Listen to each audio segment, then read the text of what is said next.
China सबसे बात हो गई है, एफडीआई आया कितना है रेलवे में? नहीं, कंप्लेंट ना आने के लिए वैसे काम होना चाहिए, वैसे देखा जाए, लेकिन ये लोग है तो शिकायत करना एक हमको लगता है नहीं, कि लेकिन निवेश आपको कितना मिल पाया है? बहुत इसके लिए हमने क्या किया, कस्टमर सर्विस पोर्टल शुरू किया है। और जो मैंने मेरी बजट स्पीच में कहा था, लेकिन उसको हमने थर्सडे को हमारा बजट था 26 फरवरी को, मंडे के दिन हमने उसको लॉन्च कर दिया। इसका एक तरीका यह है, उसमें अभी भी सुधार हो रहा है, लेकिन हमारा जो आइडिया ये था कि आपने जो कंप्लेंट किया तो आपको एक यूनिक आइडेंटिटी नंबर कंप्लेंट के लिए मिलना चाहिए, ताकि आप वो कंप्लेंट को खुद ट्रैक कर सकेंगे, जैसे एयरलाइन पे ट्रैक किया जा सकता है। तो हमने ये इसकी शुरुआत की है। अभी भी उसमें और भी सुधार, धीरे धीरे सुधार और भी हम कर रहे हैं किस तरह से किया जाए, लेकिन उसकी रिस्पॉन्सिबिलिटी भी तय की जाती है। आपने यदि कंप्लेंट रजिस्टर की, दर्ज की, उसके बाद में जो कंप्लेंट होगी, किसके बारे में शिकायत होगी, केटरिंग के बारे में होगी, इसके बारे में होगी, जिसके बारे में होगी, फिर हम उसको ट्रैक कर पाएंगे। आज भी हम ये देखते हैं। दूसरी हमने शुरुआत किया एसएमएस भेजने की। आप यदि सेफ्टी के लिए एसएमएस भेजते हैं तो इमीडिएटली उसका एक्शन लिया जाता है। आज भी हम कर रहे हैं। यदि आपने कुछ खान पान सेवा के बारे में की, अभी पूरा नहीं हुआ, इसके लिए मैं नहीं कहना चाहता हूँ कि सब लोग कहेंगे यहाँ नहीं हुआ, वहाँ नहीं हुआ, हो सकता है, लेकिन एसएमएस के ऊपर भी हम उसको ट्रैक करके इमीडिएटली उसको बोल देते कि ये इसमें ये शिकायत आ रही है। लेकिन उसमें और भी सुधार करने की आवश्यकता है। मुझे लगता है कि ये कस्टमर सर्विस पोर्टल कम सजेशन पोर्टल, उसको जितना हम इंटरेक्टिव करेंगे, जितना हम उसको ज़्यादा से ज़्यादा लोगों तक लाने की कोशिश करेंगे, तब तक हमें भी पता चलेगा कि we are a customer responsive organisation, और लोगों को भी एक लगेगा कि अकाउंटेबिलिटी है। आज हमें शिकायत की जाती है तो उसके ऊपर एक्शन भी लिया जा सकता है। ये सभी चीज़ों के ऊपर हम काम करें। स्टेशंस को प्राइवेट कंपनियों को देने की बात आप लोगों की तरफ से, मतलब मेरा ख्याल है 9 स्टेशनों को ऐसा आइडेंटिफाई किया गया था कि इनमें पार्टनरशिप हो। क्या लोग आ रहे हैं आगे? क्या ये पार्टनरशिप्स हो रही हैं? क्या पैसे आ रहे हैं, निवेश आ रहा है, प्राइवेट सेक्टर इंटरेस्ट ले रहा है उस तरह का? आपने ठीक है, एक तो हमारी जो स्टेशन है इसमें बहुत कंजेशन हो गया। कंजेशन इसलिए कि स्टेशन तो बना होगा कुछ 100 साल पहले, 70 साल पहले, और उसमें आबादी 5, 6, 7 गुना बढ़ गई।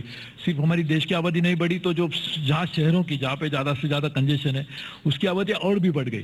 जैसे अभी मुंबई है, कलकत्ता है, चेन्नई है, दिल्ली है, वहाँ से अलग अलग देशों के लोगों से आ गए, तो इसके लिए आबादी वहाँ भी बढ़ गई। और जो लोग यहाँ के रहते हैं वापस अपने घर में भी जाना चाहेंगे, वो स्टेशन से ही जाएंगे, तो स्टेशन के ऊपर बहुत ही बड़ी यातायात बढ़ गई है।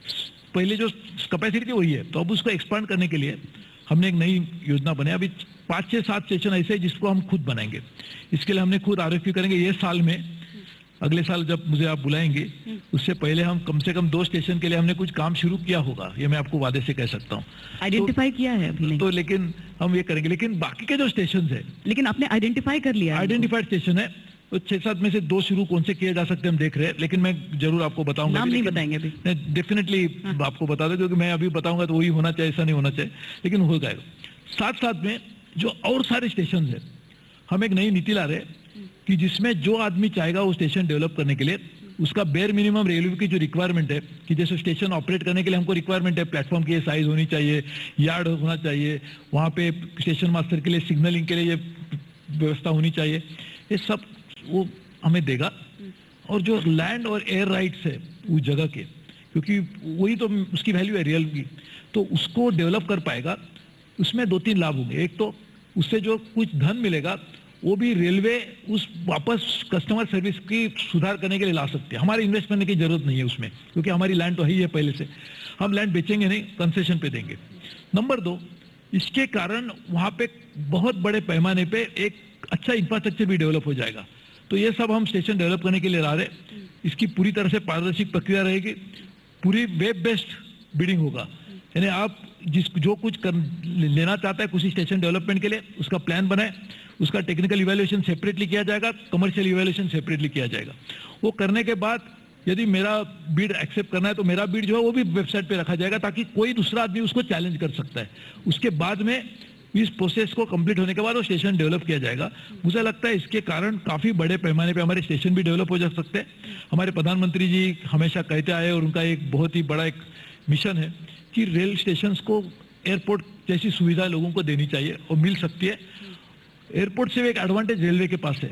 एडवांटेज यह है कि आज रेल में सफर करने वाले लोग 3 करोड़ लोग, उतने लोग एयरप्लेन से नहीं जाते, और वैल्यू बढ़ती है क्योंकि फुटप्रिंट से लोग इतने जाते हैं इसके लिए, और आई बॉल से क्योंकि एडवर्टाइजमेंट वैल्यू भी बढ़ जाती है, लोग इतने देखेंगे तो, जैसे आज तक सब लोग देखते हैं वो भी देखेंगे, तो इस तरह से इसकी वैल्यू बढ़ने के कारण वो वैल्यूएशन बढ़ेगा। साथ साथ में एयरपोर्ट के पास जो एडवांटेज है वो हमारे पास नहीं है, यही कि हमारे पास इतनी उसी समय हमको एयरपोर्ट को ऑपरेट करने के लिए टर्मिनल को ऑपरेट नहीं होता है, लेकिन स्टेशन एक्चुअल ऑपरेटिंग स्थान है। ऑपरेशन कहाँ होता है सबसे ज्यादा, वो रनवे पे होता है। यहाँ पे हमारा एक्चुअल ट्रेन ऑपरेशन भी वही होगा, तो इसके लिए किस तरह से करना चाहिए, हमारे पास एक थोड़ी सी चैलेंजिंग और सिचुएशन क्योंकि वहां पर लोग इतने कम आते हैं, सिक्योरिटी ज्यादा हो सकती है। यहाँ पर हम मेटल डिटेक्टर्स देखते हैं, लेकिन उसके थ्रू कोई सामान न भी डालना चाहे कोने से निकल सकता है, ध्यान जाता नहीं है, इतनी भीड़ रहती है। भाई सही बात है, ये हैंडीकैप है आपका बड़ा। हाँ वो तो इसके लिए ये पूरी योजना को हम उसी जो चिंताएं है उसको साथ में रखते उसको बना रहे हैं। लेकिन ये बताइए कि बजट का भी जिक्र आपने किया, जब रेल बजट आने वाला होता है, सारे के सारे मंत्री और बाकी सांसद इसमें लगे होते हैं कि मेरे इलाके में भी एक ट्रेन ले आओ। इस बार आपने एक भी घोषणा नहीं की, बहुत नाराज हुए होंगे लोग। देखिए ऐसा नहीं है कि हम ट्रेन की घोषणा नहीं करना चाहते, ट्रेन की घोषणा करनी चाहिए, ट्रेन ज़्यादा चलनी भी चाहिए, हमारी बिल्कुल इच्छा है। लेकिन आपको मैं एक हकीकत बताना चाहता हूँ जिससे पूरे लोगों को भी ये पता चले कि हमारी जो दो मेन ट्रंक रूट्स है, दिल्ली टू मुंबई और दिल्ली टू कलकत्ता, दोनों ट्रंक रूट्स बहुत बड़े पैमाने पे कंजेस्ट हो गए। लेकिन वर्स्ट कंजेशन जो है वो है हमारा दिल्ली टू कलकत्ता के रूट पे, क्योंकि वो तो बिहार और यूपी से जाता है, तो सबसे ज्यादा आबादी वाले दो राज्य है, बहुत सारी भीड़ है। कुछ सेक्शन पे तो इतनी बुरी हालत है, जैसे कि इलाहाबाद से लेके मुगल सराय तक, कि आज जो हमारी कैपेसिटी है उससे 1.5-2 गुना ट्रेन चल रही है। ट्रेन काफी बड़े पैमाने पे इसके कारण देरी से चलती है, क्योंकि कैपेसिटी नहीं है। थोड़ा भी असेट फेलियर हो जाएगा, कुछ कारण इंजन नहीं चल रहा है, कुछ भी हो सकता है, इंजन है, कार जैसे बंद पड़ सकते हैं, इंजन भी बंद पड़ सकता है, और किसी भी कारण असेट फेलियर होता है तो इमीडिएटली पूरा का पूरा जो चक्का जाम कहते हो तो सही माने में चक्का जाम हो जाता है। तो इसीलिए इसी ऐसे वातावरण में यदि हम और ट्रेन चलाएंगे तो लोगों को राहत नहीं मिलेगी, लोगों को और दिक्कत आ सकती है। इसके लिए हमने ये तय किया कि सबसे पहले हम पूरी तरह से उसको रिव्यू कर रहे हैं। कम से कम समय में हम ये जो असेट फेलियर है उसको कम लाने की कोशिश में लगे हुए। आपने देखा भी होगा कि पंक्चुअलिटी काफी इंप्रूव हो गई है, मैं नहीं कहता हूँ बहुत अच्छी, लेकिन बहुत जो इतनी गिर गई थी उसको हमने काफी उच्च स्तर पर लाया है। अभी उसको और भी इंप्रूव करेंगे। लेकिन ये करते समय यदि हम इस चीज को नजरअंदाज करते कि और ट्रेन लाना, ये और ही शिकायत बढ़ सकती है। तो क्या पहला साल आपका रिव्यू और आइडेंटिफिकेशन का साल था? हाँ। और ये दूसरा साल आपका क्या होने वाला है फिर? नहीं, ये तो हमारा देखो काम चल रहा है, और हमारे मैं जरूर जानता हूँ, मैंने सब मेरे सांसद भाइयों से पूरी तरह से उनकी क्या क्या मांग है वो ले ली है। ऑपरेशनली भी हम उसको पूरी स्टडी कर रहे हैं। तो हम ये नहीं कहते कि नई ट्रेन तो जानी चाहिए, मैं तो चाहता और ज्यादा चलनी चाहिए, लेकिन नई ट्रेन चलनी चाहिए, नई ट्रेन घोषणा नहीं होनी चाहिए। तो घोषणा के बाद चलने के लिए जो काम करना की आवश्यकता है वो काम यदि पहला किया जाए तो मैं लगता हूँ घोषणा के बाद ट्रेन चल पाएगी। तो घोषणा तो बुलेट ट्रेन की हुई। दरअसल इस पर हम बार बार घूमकर इसीलिए आते हैं क्योंकि वो तस्वीरें चीन जापान की हमारे सामने आती है। आपके पीछे भी इस वक्त वो तस्वीर हमने लगाई हुई है, ये बहुत लुभाती है। हिंदुस्तान इतना बड़ा देश है, लगता है कि पलक झपकते अगर या इस वक्त से आधे वक्त में भी कहीं पहुंच जाए। सेमी बुलेट, बुलेट, क्या टाइम फ्रेम है आपका कि एक आम भारतीय अपने लिए बेहतर रेल सफर देख सके? देखिए, चीन में भी बुलेट ट्रेन आई वो कुछ 5-10 साल पहले। चीन ने अपनी पूरी रेल को, इंफ्रास्ट्रक्चर को ठीक करने का काम शुरू किया, उसको 35 साल हुए। तो हम जब तक ऐसी स्थिति में नहीं आते कि हमारे पास इतना पूरा धन है, हमारे पास उसकी तकनीकी ज्ञान है, वैसे देखा जाए तो बुलेट ट्रेन का तकनीकी ज्ञान सिर्फ 2 देशों के पास था, जापान और फ्रांस, जो बेसिक टेक्नोलॉजी है। चीन ने बहुत बड़ा काम किया कि उन्होंने टेक्नोलॉजी लेने के बाद भी उसको एब्जॉर्ब करके अपनी ट्रेन चलाई। आज चीन ऐसी स्थिति में आ गया कि वो खुद अपने टेक्नोलॉजी प्रोवाइडर बन गया। तो मैं मानता हूं इस टेक्नोलॉजी हमारे पास भी आनी चाहिए। इसके लिए हम 2-3 अच्छे बिंदुओं के ऊपर काम कर रहे हैं। हमने एक काम ऐसा करने की शुरुआत की है कि बुलेट ट्रेन की फिजिबिलिटी स्टडी बना रहे हैं। वो फिजिबिलिटी जापान हमारे लिए मुंबई टू अहमदाबाद के लिए कर रहा है, और दिल्ली टू चेन्नई के लिए चाइना हमको मदद कर रहा है। उसके कारण हमारी एक फिजिबिलिटी स्टडी बनेगी। फिजिबिलिटी स्टडी बनने के बाद हम इस विषय के ऊपर चर्चा कर सकते हैं। कब तक फीजिबिलिटी स्टडी बनने की उम्मीद लगाएं? नहीं, अभी तो एक जापान के साथ तो बहुत जल्दी हो जाएगी, चाइना को और थोड़ा समय लगेगा। और आप बहुत समझ जल्दी लीजिए, मतलब नहीं, लेकिन देखिए बुलेट महीनों में बांधे, सालों में बांधे? बुलेट ट्रेन आनी चाहिए, उसके ऊपर दो राय नहीं, लेकिन बुलेट ट्रेन ये इतना आसान नहीं है उसकी। इसीलिए हम रियलिस्टिक एक उम्मीद चाहते हैं कि अगर हम सोचें कि अगर हम महीनों या सालों में बांधे तो हम ये समझें कि इस सरकार के कार्यकाल पूरा होने तक। देखिए, मैं इसके बारे में आपको बता सकता हूं, जब हमारी फिजिबिलिटी स्टडी आएगी उसके ऊपर हमें भी गौर करना होगा। ये प्रोजेक्ट फंडिंग कैसे होगा, उसके तकनीक ज्ञान, उसके लिए हमारे एक नई अथॉरिटी बनानी पड़ेगी, क्योंकि ये एक बहुत ही अलग, it's a new animal which is going to be born in India. वाकई, क्योंकि तो इसके साथ ही ये हो जाता है कि जो हमारे एग्जिस्टिंग ट्रैक्स हैं उन पर जिस तरह की उनके अपग्रेडेशन की जो जरूरतें हैं वो सारी, और देखिए लालू जी भी आ गए हैं, पूर्व रेल मंत्री हैं, और जब लालू जी रेल मंत्री बने थे उसके बाद जो चीजें, जिन चीजों का ऐलान हुआ था वो कम से कम लोकप्रिय बहुत हुई थी, चाहे वो कुल्हड़ की चाय ही क्यों न रही हो। हम लालू जी से पूछेंगे, हम उनसे भी पूछेंगे कि आपको कितने नंबर दे रहे हैं, लेकिन पहले आपसे जो हम अपग्रेडेशन ट्रैक से कुछ सवालों का जवाब लालू जी अच्छी तरह से दे सकते हैं, क्योंकि वो अच्छे रेल मंत्री भी रह चुके हैं। लेकिन मैं आपको कहता हूं तो दो तीन चीजों के ऊपर काम करेंगे। एक तो बुलेट ट्रेन आएगी तो उसके लिए फिजिबिलिटी स्टडी करने की आवश्यकता है। दूसरी चीज, जो हमारी एग्जिस्टिंग ट्रेन है, मेल सर्विस है, हमारी एक्सप्रेस ट्रेन है, राजधानी है, शताब्दी है, उनकी भी एवरेज स्पीड बढ़नी चाहिए। और वो एवरेज स्पीड बढ़ने के लिए भी हम अलग से काम कर रहे हैं। उसके लिए भी जो कुछ हमारे पास भी टेक्नोलॉजी है, कुछ नहीं है, जो और से भी हम लेके उसके ऊपर भी काम करें। यानी एक ऐसी चीज नहीं है कि बुलेट ट्रेन आएगी तो इसके ऊपर हम ध्यान नहीं देंगे और ये इसके ऊपर ही पूरा ध्यान देंगे और बुलेट ट्रेन को छोड़ देंगे। ये दोनों अलग अलग चीज है, अलग अलग चीजों के ऊपर साइमल्टेनियसली काम करने की जरूरत है, और हम काम जरूर करेंगे, जो काम लालू जी ने भी शुरू किया था। लालू जी इस पर जवाब नहीं देंगे आप? जो लालू जी ने भी नहीं शुरू किया वो काम शुरू होगा? नहीं,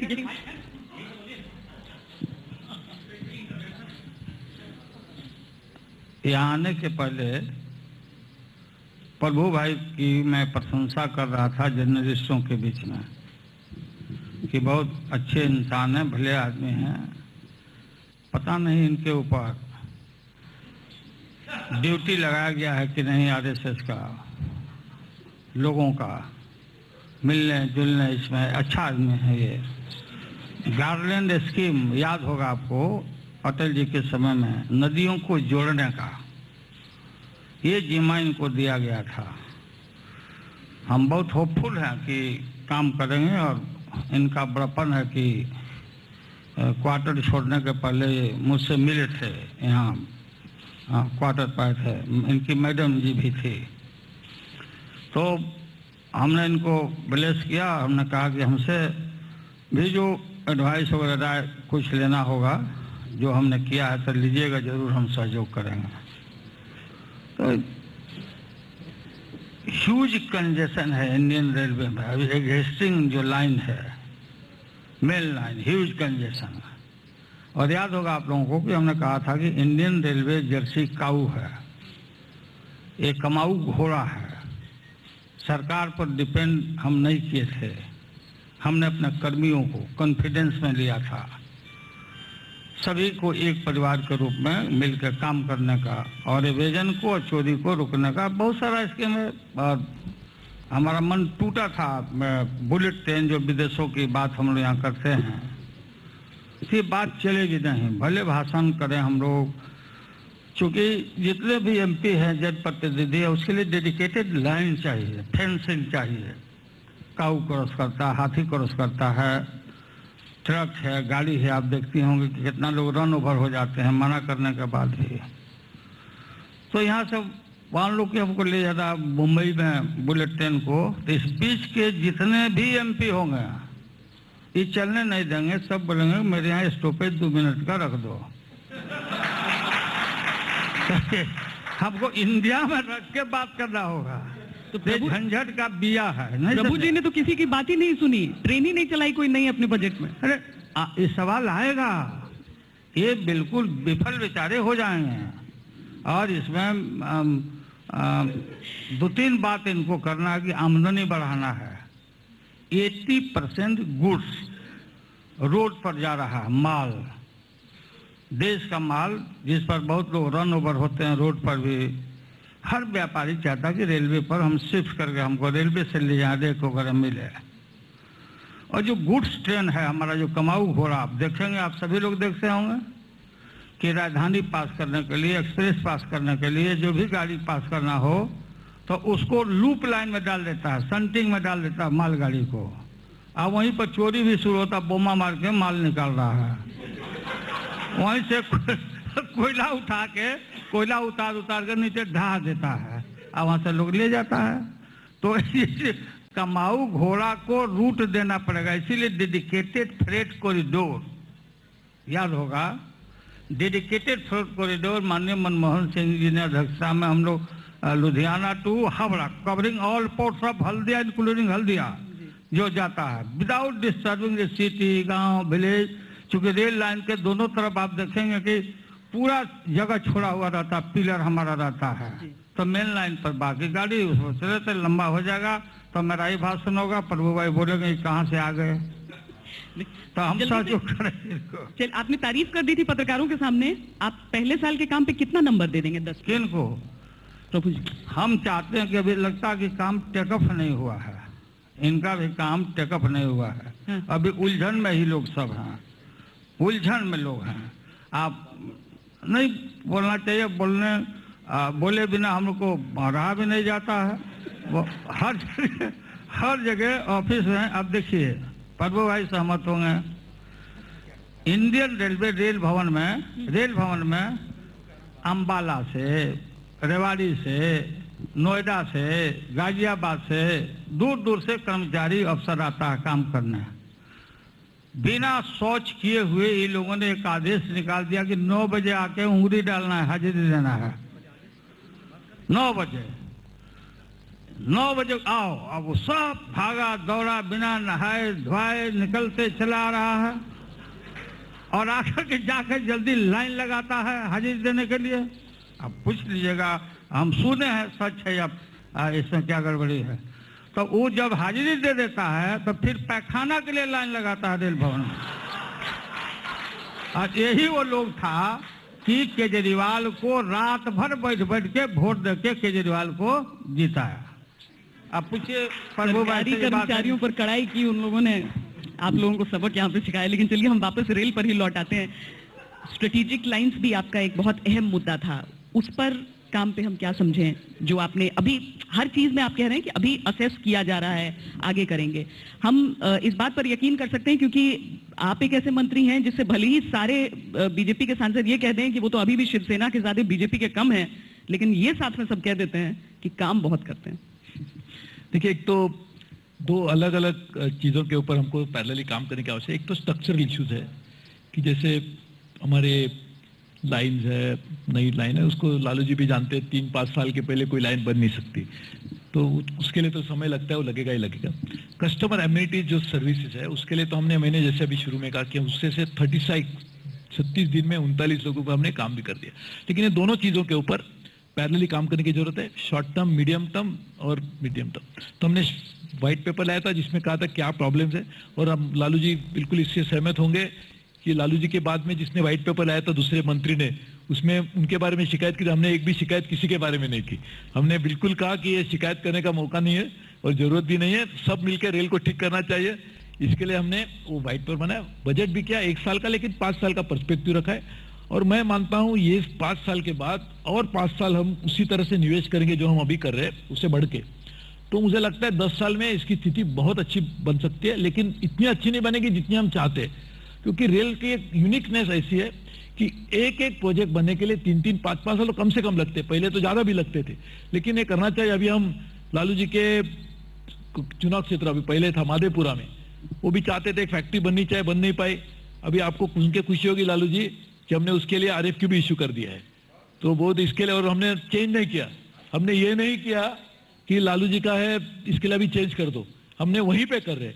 इसके लिए इसमें राजनीति नहीं होनी चाहिए, हमने उसका लाभ उनको मिला चाहिए। लालू जी वापस पार्लियामेंट में चुन के आने चाहिए, इसके लिए भी हम प्रबंध कर रहे हैं, क्योंकि उनके पास बड़ा प्रोजेक्ट आएगा तो ये काम होगा। तो मैं समझता हूं कि हमारी ये कोशिश यही है। तो मैं मानता हूं ये सभी शॉर्ट टर्म, मीडियम टर्म करके प्लानिंग साथ साथ में करना चाहिए। अभी मैं सोचूंगा पहले यही कर दूंगा और उसके ऊपर नजरअंदाज करूंगा तो और भी डिले हो सकता है। इसके लिए सभी ऊपर काम करेंगे और मुझे बिल्कुल। और इसीलिए खत्म करते हुए, आप अपने आप को एक मंत्री के तौर पर पहले साल के कामकाज के आधार पर, लालू जी ने नहीं दिया, आप अपने आप को कितने नंबर दे रहे हैं? नहीं, अभी मैं इसके लालू जी के ऊपर ही छोड़ता हूँ और हमारे दर्शकों के ऊपर ही छोड़ देता हूँ। और मैं जरूर मानता हूँ कि कोशिश करने में हम कुछ कम नहीं छोड़ेंगे। जितनी कोशिश करनी चाहिए उसको करेंगे। Do your best, forget the rest. That is what will do. Do your best, forget the rest. बहुत बहुत धन्यवाद। लेकिन एक छोटी सी भेंट हमारी तरफ से सुरेश प्रभु जी, जिसके लिए आज तक के managing editor Supriya Prasad ji stage पर आएंगे।